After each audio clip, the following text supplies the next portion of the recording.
नमस्कार प्यारे साथियों, स्वागत करते हैं आप सभी का आपके इस चैनल एससी क्लासेस पे।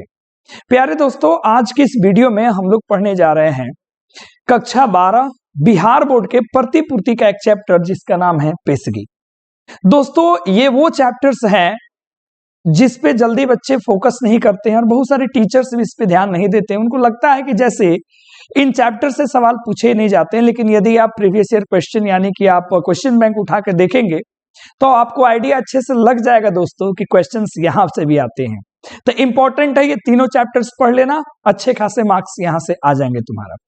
तो आओ इस चैप्टर की हिंदी को समझते हैं, अर्थात इसके सारांश को आज समझते हैं और इससे संबंधित सारे प्रश्नों को हम लोग एक साथ तीनों चैप्टर के मैं प्रश्न एमसीक्यू और सब्जेक्टिव भी लेकर के आऊंगा ताकि अच्छे से आपका पेपर जाए।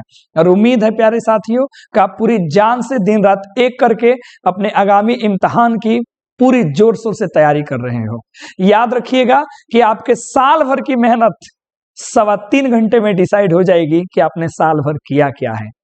तो हौसला रखिए और अपने आप पे भरोसा रखिए और जम के तैयारी करिए, बाकी ऊपर वाले पे छोड़ दीजिए। आइए आज के इस चैप्टर के हम सारांश देखेंगे और पेशगी के बारे में सबसे पहले जानेंगे, कहानी की सारांश को समझेंगे। ठीक है, तो पेशगी कहानी का सारांश जिसको लिखा है हेनरी लोपेज ने 1937 में इनका जो है ना जन्म हुआ था। आइए कहानी को शुरू करते हैं। सारांश ऐसे आप उत्तर भी एग्जाम में लिख सकते हो, कोई दिक्कत नहीं है।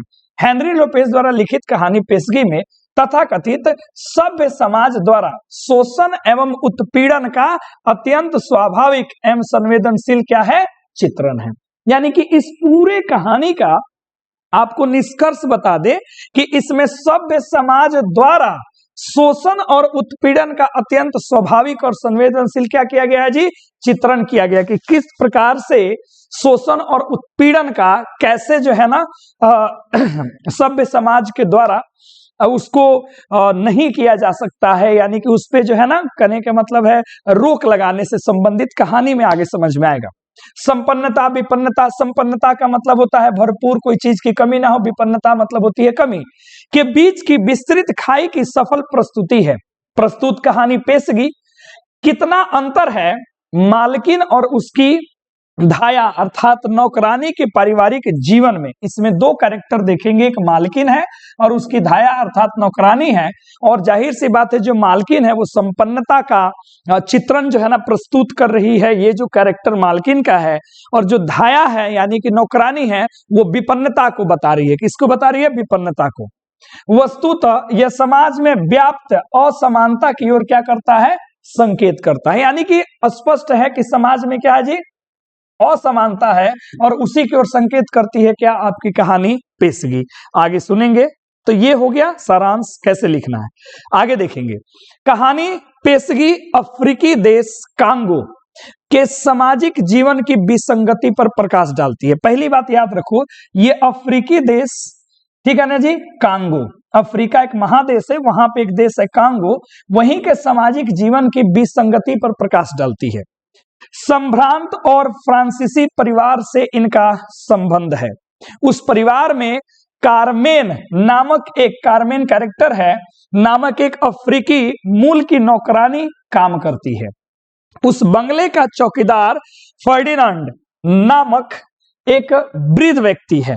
मालकिन इस समय पूरी, ठीक है, पूरी कहानी में जो है मैडम कहकर संबोधित किया गया है, अतः मैडम उसके नाम का क्या है, पर्याय हो गया। यानी कि कहीं भी यहाँ पे मैडम शब्द आएगा तो आप समझ लेना कि उस मालकिन के लिए प्रयोग किया गया है। मालकिन की एक नन्ही सी पुत्री है फ्रैंका, जो अपनी माँ के दुलार में कुछ जिद्दी एवं चिड़चिड़ी हो गई है।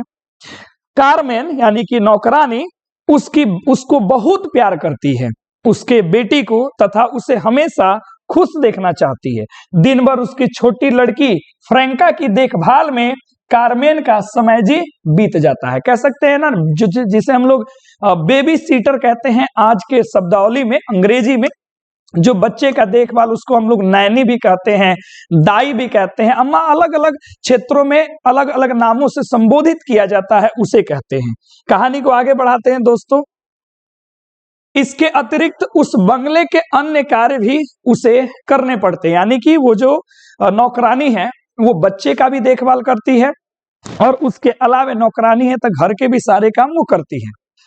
अक्का अक्सर मचल जाती है, किसी बात पर अड़ जाती है। उस समय नौकरानी कभी कभी डांट कर तथा कभी स्नेह तथा ममतापूर्ण शब्दों से उसके सिर पर हाथ फेरते हुए समझाती है, क्योंकि बच्ची के प्रति उसका वात्सल्य, वात्सल्य मतलब क्या होता है, प्रेम ममता उमड़ पड़ता है। मतलब वो जो लड़की है, यहाँ पे ये शब्द के लिए उस लड़की के शब्द का प्रयोग कर लीजिएगा। कभी कभी बच्ची है तो कभी कभी नखड़े करती होगी, कभी कभी बदमाशियां करती होंगी। तो एक नौकरानी जो है क्या करती है, उसको प्रेम भाव से समझाती है, ठीक है, और ऐसे ही ममता भरी बातों से उसको मनाती है। अपने बेटा हेक्टर के समान ही वो फ्रेंका को मानती है। बेटा कौन है, नौकरानी का हेक्टर, वो फ्रेंका को मानती है।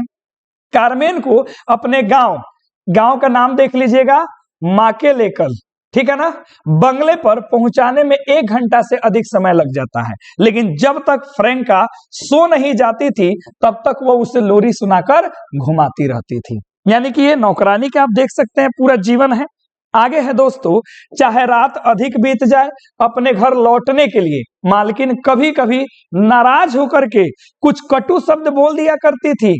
चौकीदार फर्डिनेंड का कहना है कि मैडम के पति जब उन्हें पीटते हैं तो वो नौकर नौकरानियों पर अपना गुस्सा उतारती है।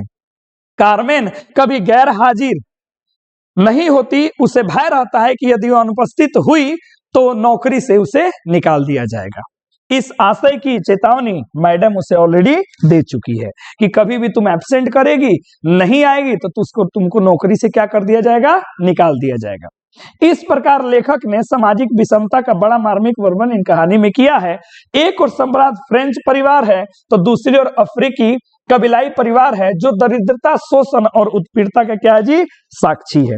तो इसमें यही चीजें दिखाई गई है पूरी की पूरी स्टोरी में कि किस तरीके से वो नौकरानी का जीवन जो है ना वो चलता है और कैसे उसको लेकर के लेखक ने जो है ना विपन्नता को बताया है। तो ये कहानी कुछ नहीं है, जो समाज में 2 पक्ष आपने पढ़ा होगा, एक गरीब पक्ष होता है और एक दोस्तों अमीर पक्ष होता है।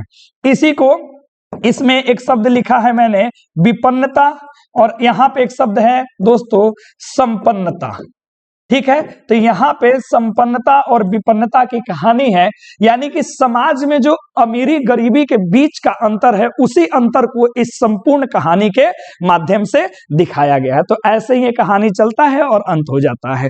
तो उम्मीद करते हैं कि छोटी सी कहानी पेशगी, पेशगी का अर्थ क्या होता है, पेश होना, यानी कि जब जब मालकिन बुलाती है तब तक उससे पहले वो पेश हो जाती है, जो कैमरीन जो नौकरानी है और कैसे उसके बच्चे का पालन पोषण करती है, पोषण करती है और किस प्रकार पूरे घर को संभालती है, इस डर से कि अगर कहीं कुछ हो गया तो हमें नौकरी से ना निकल दिया जाए। प्रिय मित्रों, तो कहानी छोटी सी है, वीडियो भी छोटा सा है, तीनों चैप्टर से संबंधित अंत में प्रश्न उत्तर आएगा, तो आराम से इस कहानी को एक बार देख लो, समझ में आएगा। चरित्र का नाम जरूर याद रखना, कौन है और कहानी किसने लिखा और कहां पे इसको सेट किया गया, और हाँ, कहानी से संबंधित जो लेखक है उनके बारे में बुक से जरूर पढ़ लीजिएगा। तो फिर मिलते हैं अगली वीडियो में, तब तक के लिए धन्यवाद।